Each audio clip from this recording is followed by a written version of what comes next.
On the 23rd of October, 2013, a crime shook Massachusetts. Colleen Elizabeth Ritzer, a 24-year-old teacher, was reported missing. Her body was later found in a small wooded area just steps away from the school where she worked. She had been brutally attacked. Her body was not intact. The lower half was unclothed, and she was loosely covered with leaves and dry branches. But that was not all. On the same day Colleen went missing, a student was also reported missing without explanation. Could that student have become the next victimer? Was something even darker hiding beneath the surface? Stay with us as we uncover the chilling truth behind this case.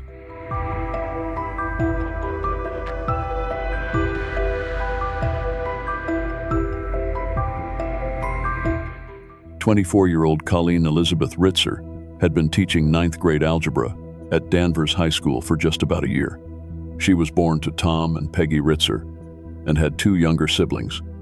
Known for her optimistic personality and kind spirit, Colleen was deeply devoted to both her family and her students. Teaching had been her dream since she was a child, and that dedication shone through in everything she did. She frequently opened class with inspiring messages or images and shared interactive learning games on social media to engage her students. Those who previously disliked math often found a new appreciation for it after taking her class, crediting her enthusiasm and approachability for their change in attitude. On Tuesday, the 22nd of October, 2013, as the day ended and the halls of Danvers High began to empty, Colleen stayed behind to wrap up her day. She left her classroom, labeled A209, spoke briefly with another teacher in the hallway, and then went into a second-floor restroom shortly before 3 p.m. That evening at 6:30 p.m., a worried mother reported her teenage son missing. 14-year-old Philip Chisholm was a freshman at Danvers High. He had recently moved from Tennessee with his mother after his parents divorced. Though he was gifted athletically, especially in sports, Philip was quiet and largely kept to himself at his new school. Danvers soccer coach Mike Chase noticed his absence that evening. Philip hadn't shown up for practice or joined the team for dinner. By 9 p.m., school principal Sue sent out a staff-wide email to inform faculty that a freshman student had not returned home. Minutes after the email was distributed, another math teacher, Sarah, contacted Sue. Colleen's parents had called her, saying their daughter hadn't come home. They were growing increasingly concerned. Colleen still lived with her parents, and it was very unlike her to go silent. Just hours earlier, Colleen's father, Tom, had already driven to Danvers High School in hopes of finding his daughter. Though her car remained in its usual spot, she was nowhere to be seen. Tom later recalled feeling immense pride for her accomplishments and wishing only to tell her how thrilled he was to see her new classroom. But as time dragged on with no contact from either Colleen or the missing student, concern was rapidly escalating. The school had long since closed for the day, and there seemed no reason why either of them would still be on campus. Teacher Sarah, who had previously spoken with Sue, pointed out a detail that unsettled everyone. Philip Chisholm had been in Colleen's final class that afternoon. The fact that both were now missing struck everyone as more than a coincidence. Sue and a small group of teachers returned to the school to check for signs of the pair. Yet no one was found. Colleen's classroom looked untouched, but all of her belongings were missing, and her car remained where it had been earlier in the evening. By 11:20 p.m., with still no word from Colleen, her increasingly distressed parents filed a formal missing person report with the Danvers Police Department. Officers immediately contacted her mobile provider to ping her phone, and the signal revealed her last known location, approximately a 24-minute walk from Danvers High. Authorities then checked Philip's phone as well. His signal led them to a nearby movie theater, the Hollywood Hit Cinema, but by the time officers arrived, he had already left. Search teams were dispatched around the school grounds. Soon, an alarming discovery was made. Colleen's purse was located outside, but it was empty. Her ID, cards, and contents were gone. Then, within the school itself, investigators came across disturbing evidence. A set of red-brown stains found in the second-floor bathroom, and then the horrifying news arrived. Near the school grounds, in a wooded area close to the building, Colleen's remains were found. She had suffered multiple injuries and her clothing was disturbed. Near her was a handwritten note that read, "I hate you all." The scene suggested a deliberate attempt to leave a message, and police recovered other items nearby, including gloves, clothing, and a recycling bin. The scene was truly devastating, and at that moment, one question arose. Who could commit such a brutal crime? Could it be related to the student who was also missing? Now, let's rewind to the moments just before Colleen's body was discovered. In the early hours of the 23rd of October, at approximately 12:30, police responded to a report about a lone pedestrian walking along Route 1 North in Topsfield. The person was quickly identified as 14-year-old Philip Chisholm. The student reported missing earlier that evening. Officers conducted a standard search and discovered a knife on him. He was taken to the local police station, where his backpack was searched. Inside, investigators found a box cutter stained with what appeared to be blood, Colleen Ritzer's credit cards and driver's license, and an item of women's clothing that would later be confirmed as hers. Philip initially told police he had simply come across the items near a Stop and Shop and picked them up. Then, he altered his story and said he had stolen them from a car. When pressed further about the blood found on the cutter, he eventually told officers, in a quiet tone, that the girl was in the woods and could not be helped. He was transferred to Danvers police station and briefly saw his mother, but his demeanor shifted. He then requested to continue the conversation with investigators alone. Shortly afterward, he was officially taken into custody. Investigators turned to the school's surveillance system, which contained footage from more than 100 cameras throughout the campus. Reviewing the videos, they began to piece together what had happened. One student from Colleen's final class of the day told police that after the lesson ended, she had seen Colleen and Philip speaking. The teacher had noticed Philip doodling during class and had kindly asked him to stay a little longer to review material ahead of an upcoming test. From that simple interaction, a chilling sequence of events began to unfold, one that no one could have predicted. A fellow student in Colleen's final class remembered seeing her speaking briefly with Philip after the lesson ended.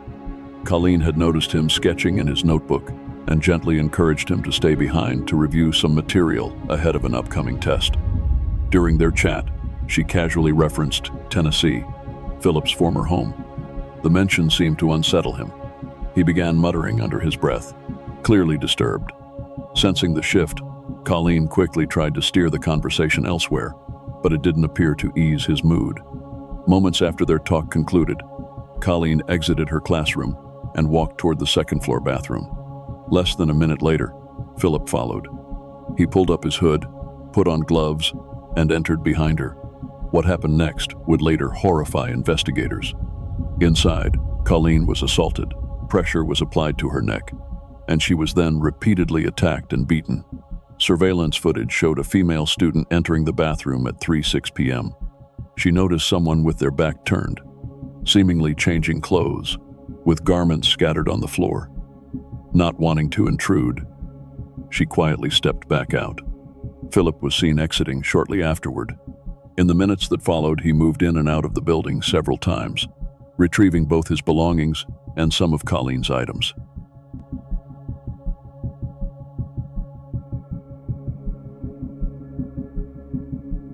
He later returned to the bathroom, this time dragging a large recycling bin. At 3:14 p.m., he was caught on camera pulling the bin with a ski mask covering his face, though he briefly removed it when encountering another student in the hallway. He maneuvered the bin into the elevator and out through a rear exit toward the woods. There, he left Colleen's body in a secluded area, placing sticks and leaves over her. At around 3:30 p.m., another student's mother noticed him running near school grounds and informed the principal. That evening, just as his own mother was filing the missing persons report, Philip re-entered the school. He wore different clothes, had blood on his jeans, and was missing his shoes. He changed again, returned once more to the second-floor bathroom, and loitered for a while before leaving completely, heading straight to a local cinema for a 4:30 p.m. film. Around 6 o'clock in the evening, Philip used Colleen's credit card at a nearby Wendy's restaurant located close to the cinema. Investigators later discovered that both Colleen's and Philip's phones had been destroyed.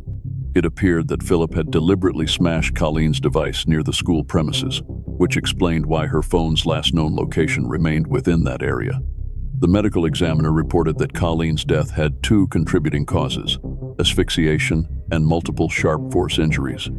She was struck multiple times in the neck, with 3 critical wounds causing significant blood loss.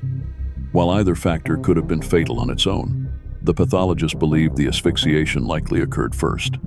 The severity of the wounds would have made it nearly impossible to apply force to the neck after the attack, indicating that pressure was applied to her neck before she was assaulted with a sharp object. The final ruling listed a mixed cause of death, combining asphyxiation due to physical force and trauma from a sharp object. Medical experts also believed that Colleen was still alive when Philip transported her into the wooded area behind the school and subjected her to the appalling assault involving the tree branch. This conclusion made the nature of the crime even more harrowing. A professor of psychiatry at Harvard Medical School commented that incidents like this were extraordinarily rare. In his extensive experience, reviewing hundreds of cases and overseeing thousands more, he stated he had never encountered anything as extreme as this. Despite the evidence against him, which included a partial admission, Philip entered a plea of not guilty. Under Massachusetts law, any individual aged 14 or older charged with murder is automatically tried as an adult. Consequently, Philip was tried as an adult for the murder charge, but was prosecuted as a youthful offender for the charges of armed robbery and aggravated sexual assault. While awaiting trial, Philip attacked a female staff member at a youth services facility. He followed her into the changing room, where he violently attacked her, attempted to apply pressure to her neck, and struck her before other staff members intervened. The victim sustained injuries to her face, neck, jaw, and back. Philip faced additional charges and a separate trial for attempted murder in that incident. His trial for the murder of Colleen Ritzer officially began in 2015. Philip Chisholm's legal team did not dispute that he was responsible for Colleen Ritzer's death. However, they contended that the killing occurred during a psychotic episode, allegedly triggered when Colleen mentioned the word Tennessee during a conversation after class. On these grounds, the defense asked the jury to find him not guilty by reason of insanity. Defense attorney Denise Regan further noted a family history of mental illness, suggesting that Philip may have been affected from an early age. A psychiatrist testifying for the defense claimed Philip likely suffered from early-onset schizophrenia, which could account for his actions. Framing the issue for the jury, she emphasized the importance of understanding why such a horrific act occurred. Why would a quiet, well-behaved 14-year-old boy, just 1 month into high school, commit such a brutal crime? Her answer: he had been suffering from a severe mental illness since the age of 10. By the end of his evaluation in 2015, the defense psychiatrist had reached a dual diagnosis: major depressive disorder and a brief or transient psychotic episode. She said her conclusions were based on her clinical observations, the notes of her team, and 2 psychological reports conducted earlier in the fall. However, a psychiatrist testifying for the prosecution disputed these findings. He argued that Philip's symptoms were inconsistent with genuine psychosis. The results of Philip's MMPI test for adolescents were considered likely invalid, as his elevated F-K scale suggested he was exaggerating symptoms to appear more mentally ill than he was. The prosecution's experts stated that he had interviewed Philip multiple times between July and October. He analyzed whether Philip had a mental disease or defect under the legal definition, and if it would have impaired his ability to understand or control his behavior during the offense. The conclusion: Philip was not suffering from a mental illness at the time of the murder, and had the capacity to distinguish right from wrong. The prosecution's expert explained that he spent approximately 13 hours interviewing Philip Chisholm, conducting multiple sessions to assess his mental state. His primary focus was to determine whether Philip suffered from a mental disease or defect as legally defined. From there, he evaluated if such a condition, if present, would have significantly impaired Philip's ability to either understand the wrongfulness of his actions or conform his conduct to legal expectations. He followed the legal standard step by step, systematically analyzing the evidence to reach his conclusions. Regarding Philip's mental state on the 22nd of October, 2013, the day of the murder, the expert confirmed he had reached an opinion with a reasonable degree of psychological certainty. That opinion was clear. Philip Chisholm was not suffering from any mental disease or defect on that date. He acknowledged the possibility that Philip may have displayed some signs of emotional disturbance or distress, but not to a level that would have seriously impacted his judgment or self-control. Further, he concluded that any such emotional indicators did not impair Philip's understanding of the criminal nature of his act, nor did they prevent him from acting in accordance with the law. The expert emphasized that despite potential signs of agitation or inner turmoil, Philip maintained the mental capacity to comprehend what he was doing and that it was wrong. This testimony countered the defense's insanity argument and supported the prosecution's claim that Philip's actions were deliberate, calculated, and fully understood by the perpetrator at the time. That's what most teachers do, impact lives in ways they may never fully realize. The quote from Henry Adams that "a teacher affects eternity" felt particularly true in the case of Colleen Ritzer. Her influence was deep and far-reaching, as evidenced by the countless testimonies from students, friends, and family. Tragically, her parents learned the full extent of that influence at an unbearable cost. While the trial included extensive debate over the mental health of the defendant, the Commonwealth presented overwhelming evidence that Philip Chisholm had the substantial capacity to understand the wrongfulness of his actions and to conform his behavior to the law. The court determined that it must sentence Philip for each crime individually. For the murder of Colleen Ritzer, the court imposed the mandatory sentence of life in prison, setting his parole eligibility at 25 years, the maximum allowed under Massachusetts law for a juvenile. Additionally, the court imposed concurrent sentences of 40 years to 40 years and 1 day for both the rape and the armed robbery of Colleen's undergarments. These punishments reflected the severity and brutality of each act, but had to remain within constitutional limits. Importantly, the judge clarified that although sexual assault and the killing were closely linked, the court could not use the assault as a means to increase the sentence for the killing beyond what the law permits. As heinous and disturbing as the sexual assault was, it could not legally justify a harsher sentence for the murder than permitted by the Massachusetts Declaration of Rights and prior rulings from the Supreme Judicial Court. Each crime was punished according to its legal bounds, though the pain caused by them was unified and devastating. In delivering the sentence, the judge acknowledged the constitutional constraints in sentencing juveniles, even in cases as horrific as this one. He emphasized that this sentence does not diminish the gravity of what Colleen Ritzer endured, nor does it minimize the unimaginable suffering of her family. The law, however, required careful calibration, even when justice cried out for more. Ultimately, the jury rejected the insanity defense presented by Philip Chisholm's legal team and found him guilty on multiple charges. In addition to the mandatory life sentence for murder, the judge imposed concurrent sentences of 40 years for sexual assault and 40 years for armed robbery. Because these sentences are served at the same time, Philip will not be eligible for parole until he is in his 50s. However, he was acquitted on the second count of sexual assault involving the tree branch in the woods.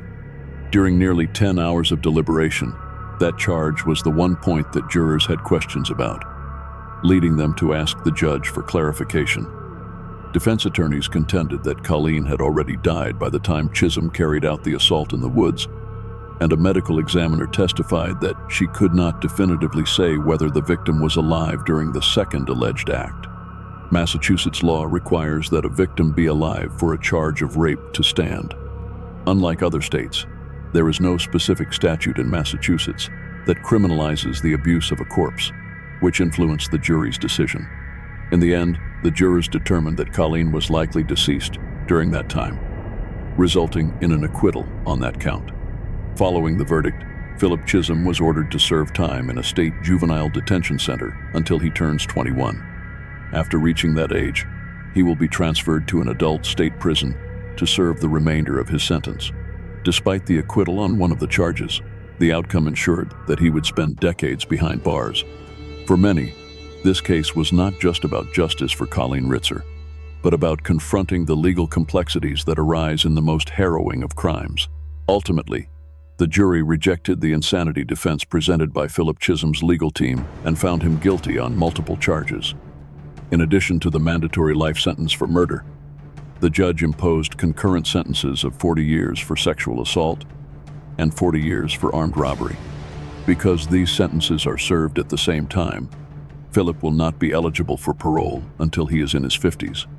However, he was acquitted on the second count of sexual assault involving the tree branch in the woods. During nearly 10 hours of deliberation, that charge was the one point that jurors had questions about, leading them to ask the judge for clarification. Defense attorneys contended that Colleen had already died by the time Chisholm carried out the assault in the woods, and a medical examiner testified that she could not definitively say whether the victim was alive during the second alleged act. Massachusetts law requires that a victim be alive for a charge of rape to stand. Unlike other states, there is no specific statute in Massachusetts that criminalizes the abuse of a corpse, which influenced the jury's decision. In the end, the jurors determined that Colleen was likely deceased during that time, resulting in an acquittal on that count. Following the verdict, Philip Chisholm was ordered to serve time in a state juvenile detention center until he turns 21. After reaching that age, he will be transferred to an adult state prison to serve the remainder of his sentence. Despite the acquittal on one of the charges, the outcome ensured that he would spend decades behind bars. For many, this case was not just about justice for Colleen Ritzer, but about confronting the legal complexities that arise in the most harrowing of crimes. Philip Chisholm's mother reached out to the Ritzer family following her son's conviction, expressing deep remorse. She stated that no words could fully convey the pain and sorrow of the past 2.5 years, though she acknowledged that no one had suffered more than Colleen's family. She offered her prayers and deepest respect, recognizing the immense burden they continued to carry as they worked to heal. Tom Ritzer, Colleen's father, spoke candidly about his anguish, saying it made him sick to think he walked the same halls as his daughter's killer. The thought that he had unknowingly driven past the woods where her body was hidden haunted him. He expressed a profound sense of failure, saying that a father's role is to protect and to fix, but he had not been able to protect Colleen, nor could he fix what had happened.